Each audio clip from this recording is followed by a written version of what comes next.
yo, he looked to you. He learned how to wear the BB Simon belt from you. He got his swag. Like, how crazy is that? Because in my era, you know what I'm saying, Nas is like a god. In my era too. I mean, so to be compared, let me that young kid out. Let me. He was young, and we loved that he loved Jim Jones. I want you to break it down. Let's break this down. I admired Nas, but remember Nas' first record, The Barbecue, came out when I was in 11th grade. To understand why this warning hit so hard, you got to go back to the roots of this G-Unit versus Dipset tension. Back in the early 2000s, New York was running the rap game. You had 50 Cent and G-Unit on one side, Cameron and Dipset on the other. Two powerful movements repping different corners of the city. They were both kings of their lanes, but the competition was real. And even though it never turned into full-on war, there was always that undercurrent of ego, pride, and unspoken rivalry. Jim Jones, being Dipset's loudest voice, often inserted himself into the mix, always trying to remind people that Harlem's energy was different from Queens. But 50's track record speaks for itself. He built an empire from nothing, surviving shootouts, label wars, and industry politics. He didn't need to talk about being real, he lived it. And that's why fans always saw Jim's comments as jealousy, because deep down, everyone knows 50 earned his stripes. Fast forward to now, 50's a multimillionaire running hit shows like Power and BMF, expanding his brand globally. Meanwhile, Jim's still chasing headlines by name-dropping other rappers. That's why 50's warning felt more like a boss talking to an employee than a rapper dissing another rapper. It was that know your lane type energy.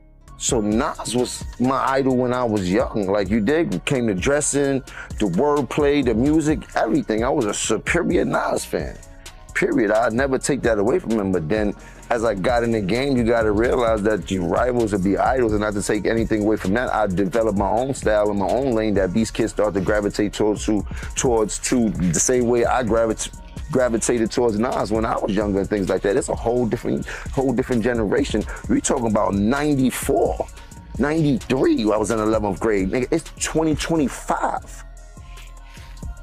There's a big gap there, you know what I mean? And I want people to understand that, so when Shorty's telling people that, yeah, he's 20-some years old, that goes to show the part of the era that he's in, that I came into light and started going crazy, that these kids love me. They don't really know who Nas is. If he's 22, he's born in 03. Not all of them, some of them though. You know what I mean? A lot of them though. Insiders say this wasn't just a random post either. 50 had been hearing Jim's slick comments for months. Between his shade toward Mace, Cameron, and now 50, Jim's been poking at too many people from the same tree, and it's catching up to him. People online started calling him Harlem's noisy neighbor, saying he talks more than he raps these days. And the real problem? Jim's trying to prove something that doesn't need proving. He's constantly reminding everyone that he's outside, that he's real Harlem. But in 2025, that street image don't impress people the way it used to. The culture's evolved. Now it's about moves, not mouth. And that's where 50's dominance shines. When 50 posted that warning, fans said it felt like a flashback, like the old get rich or die trying 50 had returned for one quick moment. The tone, the confidence, the mystery, it all reminded people why 50's name still carries fear. He's not the type to argue. He's the type to pull files. And the fact that he said remind the city had people whispering, because everyone knows 50's got deep connections in New York. Jim's response, silence. He didn't post, didn't clap back, didn't go live. That alone said everything. Because when 50 calls you out and you go quiet, it's not peace, it's pressure. And right now, Jim's feeling every bit of it. But I hear the comparisons and the Nick be trying to act funny when it comes. No, I've been spanking a lot of this. I'm talking about the industry. I've been putting on. So let's not get into that where we get into numbers and I gotta show you the statistics of what I've done. You heard to what other people was done. You heard them. You wanna go to the Billboard entries, pull up Nas' Billboard entries, then pull up my Billboard entries. Listen, we can't compare the two. What I'm trying to tell you is I wanna go there. Hold on. I wanna go down the line now, because now we going down the line. He's a rapper and I'm a rapper. Listen, let's go statistically. It feels great. No, but I wanna go statistically, because when people be like, I feel the same way. We all feel the same way. And forget about the numbers. My numbers back up. Let me step up to the forefront. After that warning went viral, the internet started digging up the history between these two. And that's when the story started getting even deeper. There's been rumors for years about tension between 50 and Jim going beyond music, about street business, deals that never happened, and alliances that got messy behind the scenes. Nobody ever confirmed it publicly, but 50's words, "remind the city," made everyone think he was hinting at something specific. Fans started speculating like crazy. Some said it was about old Harlem street ties. Others said it had to do with past label politics when 50 and Cameron were going at it. Remember, back in the day, Cam and 50 had that legendary on-air argument on Hot 97, and Jim was always backing Cam up. So even though years passed, the energy never died. 50 just moved on, while Jim kept that tension alive in interviews. And now, it feels like karma finally caught up. People are saying Jim should have left 50's name alone, especially knowing how petty and calculated he can be. Know who that person is, and do you believe that is the person that moved the Tesla? So I definitely know who moved that Tesla on that late July before they went on tour.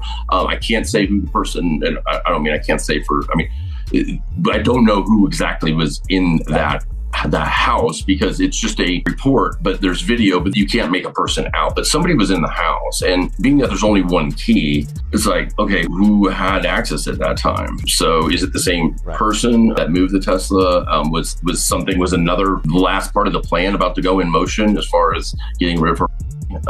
I don't know. This is a very important question because the investigator would then answer where he believes David is right now. Now that we know he has a private rental home, he has now abandoned it since it was revealed to be his. Do you have any indication about where David is right now? I don't. I have no idea. And it's kind of bizarre because his group has stayed so silent. What's left of his group, I guess. And I'm not even sure the conversations that the owner did have with his management in breaking that lease. I'm not even 100% sure his management knows at this time where he's at. I think his attorney might be the only one, and his parents. With these two pieces of evidence now going viral online, Neo would begin doing shady things to his social media. It would be announced. Receipts show that David and Neo, who had constantly been together, no longer follow each other on Instagram. What happened to Celeste and who put her in the Tesla? Did Celeste learn or witness something significant related to David given his public profile as an artist? Where rumors would begin circulating that David may have had a relationship with Neo as a secret, where they've been seen on Instagram doing the Titanic pose, laying in the same bed, and much more. But the private investigator would speak further on what he believes happened to Celeste. You don't know more information about when she, right? No, okay. I don't have any information of how she, when exactly she. I have, listen, investigations are always moving, and right now I tend to believe it happened a while ago, a long time ago. And I think January, February, things change. I mean, you can see it in the photos and everything. And I also think when I first started looking at this case, I'm very much an Occam's razor type of person where I think things are a lot easier than people try to make them sometimes, especially online, into these big things. And I thought this was going to be a tragic, which it very well still could be. And they made a bad decision because they didn't want to expose a potential relationship and put her in this Tesla. And then maybe he thought he could get somebody to get rid of that car. And they were just like, no, I'm not doing it. And just got left there. But I will say this, there are some things that, and I'm talking physical evidence that was at that house that there could have been greater plans as far as getting rid of her. But there was also one more piece of evidence that he found. Knowing David had a second home, it was important to figure out the last time that he was there. It said that Celeste was living at this second home because it was a lot more private and no one even knew that David was renting it. Add this with the news of video that David recorded at his other house where Celeste stayed in February 2025. Celeste had likely been passed for a few weeks. Also in February, he leased a red Tesla and stopped using the black one, where the investigator would notice a picture frame directly behind David in the video. But they also checked the date of when David recorded it, and it lines up perfectly to the time that investigators believe Celeste had passed, meaning this was on his mind when he recorded this very weird video. Hey guys, I know I haven't posted on this account in a little minute, but I just had some words to share with you for 2025.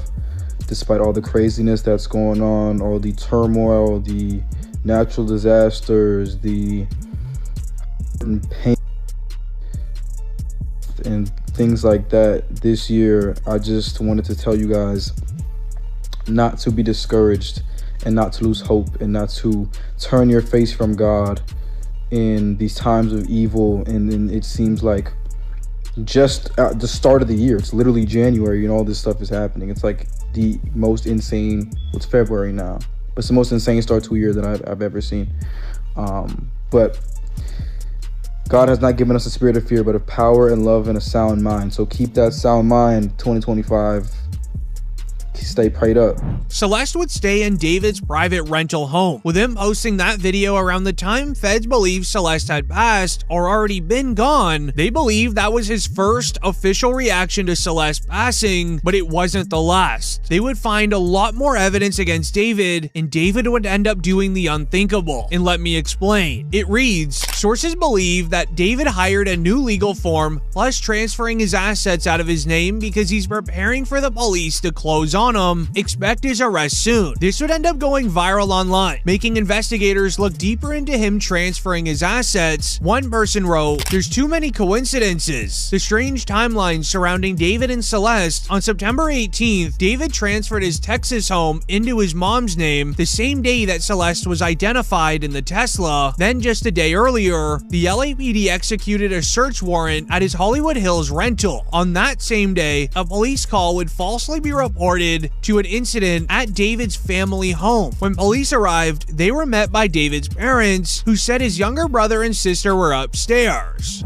No, out of all times for this to happen, as discovered in his car, after she's been identified, for there to be a potential swatting incident where somebody calls 911 with a fake allegation, a fake crime for their property, out of all people, out of all times, it's weird. Well, it's weird, but it doesn't necessarily surprise me, because this case has taken on national significance in terms of people paying attention to it.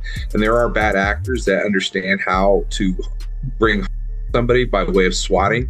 So somebody called the 911 system down there. They found the address online and were basically made up a story for the cops to go there. And then they went in, and fortunately the police were very professional, and they were able to immediately understand that it was a swatting incident and it wasn't a legitimate call.